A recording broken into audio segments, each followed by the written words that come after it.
The open letter written by paediatrician Dr. Tim Demaio earlier this year blew the whistle on the shocking conditions at the Rahima Musa Mother and Child Hospital in Coronationville here in Johannesburg. He detailed doctors working by cell phone light during load shedding, at times no running water to properly ensure good hygiene at the hospital, and staff driving around various hospitals to try and find much needed equipment.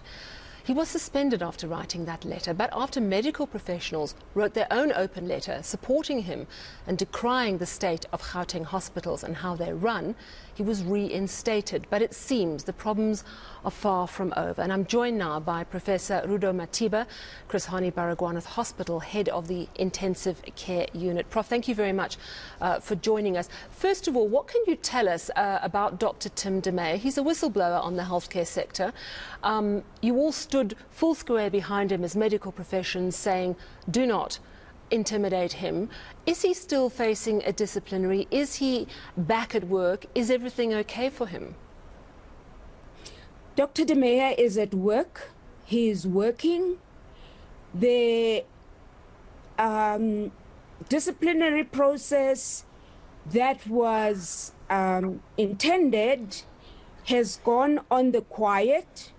We don't know what the status quo of that is, because the Department of Health in Gauteng has not communicated the outcome of that. When we met with the Premier's office and the HOD of Gauteng Health, they said to them the matter was closed and they wanted to go away. However, they have not issued a document to Dr. Demaio to say, look, this matter is over. We're not going to pursue it. So that's all I can say. There is nothing new that has cropped up.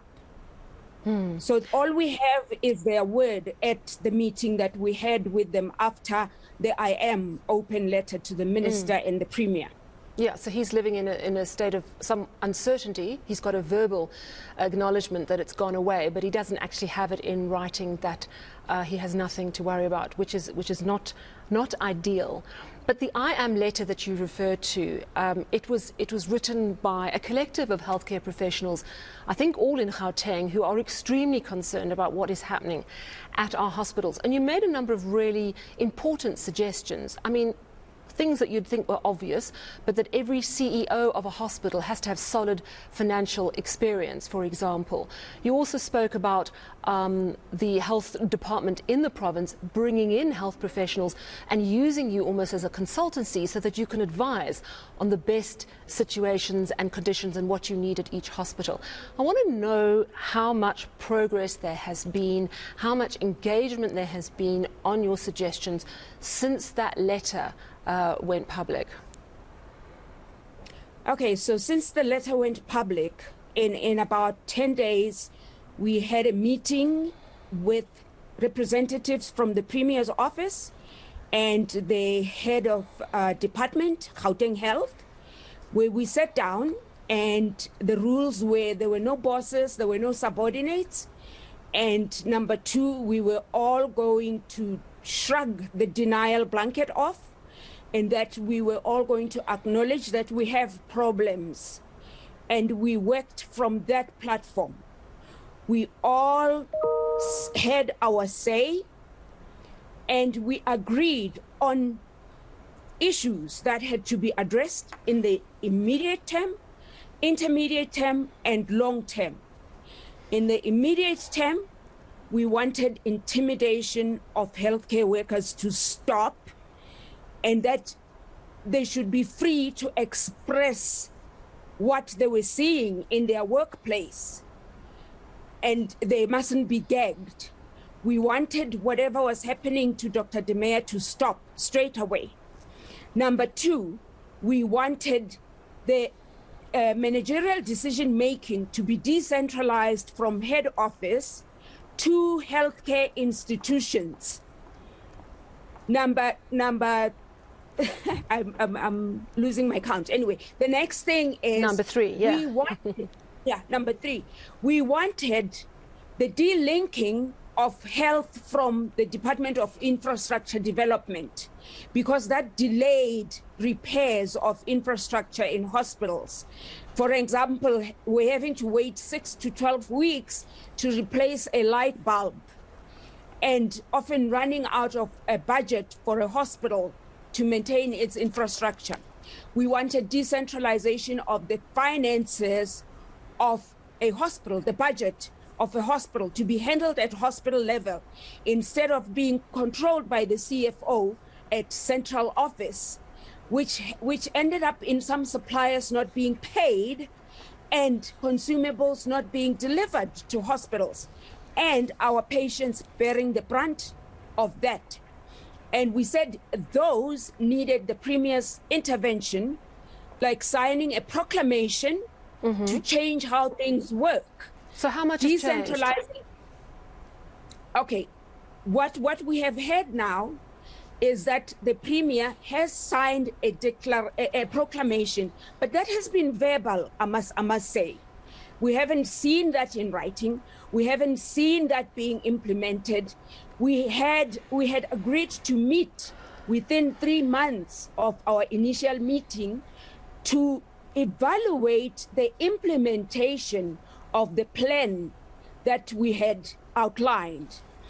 Then the department asked for 6 months to look at things, and we told them we don't have 6 months for the immediate problems, because we needed to procure drugs, we needed to make patients safe, we needed to procure consumables, and we said 3 months, we want to meet you, and we want to see that things have been implemented. We cannot have a human resource department that is centralized in Commissioner Street to employ medical officers, to employ nurses, to employ senior clinicians, and they take about 90 days to approve a process of shortlisting candidates, and then you have to ask for approval to do interviews. Again, it has to go to head office. And yet we have managers at hospital level that can do that. I mean, it's crazy sorry to jump in, but I mean, it sounds like a lot of red tape. It sounds like a lot of the problems that we're facing in our energy sector. I mean, you saying to me that because they haven't yet de-linked the Department of Health from the Department of Infrastructure, it can take 6 to 12 weeks to get a new light bulb in a hospital is astonishing. So here's my final question. Have you seen any real change on the ground in Gauteng hospitals? The only real change is that there seems to be intervention from National Health to Rahima Musa Mother and Child Hospital. There are people that are being seconded there to go and put things right. That is positive. And although verbal, the so-called proclamation that's been signed by the Premier is positive if it's really true. The other positive thing is we have had community foundations and NGOs engaging hospitals such as Chris Hani Baragwanath Academic Hospital after hearing about the problems we're experiencing, and actually engaging in fundraising initiatives and identifying areas in those hospitals to start renovating. So we're not just sitting and idling. We're trying to improve things. But, you know, we don't want to sensationalize things, because the pain and the hurt and the misery on the faces of our patients is not sensational material. We want those patients to be helped. And we want the workers that have been morally injured to regain their dignity and their energy, and to rebind themselves to their oaths so they can treat their patients and deliver health care properly. Yeah, and that's what it's all about at the end of the day, and we do appreciate you giving us an update so frankly that you are seeing some small signs of change, but there are some really big issues, and it sounds again like you need to be properly communicated with about where things are at. Thank you so much for your time this evening, Prof. Professor Rudo Matiba, Chris Hani Baragwanath Hospital's Head of Intensive Care.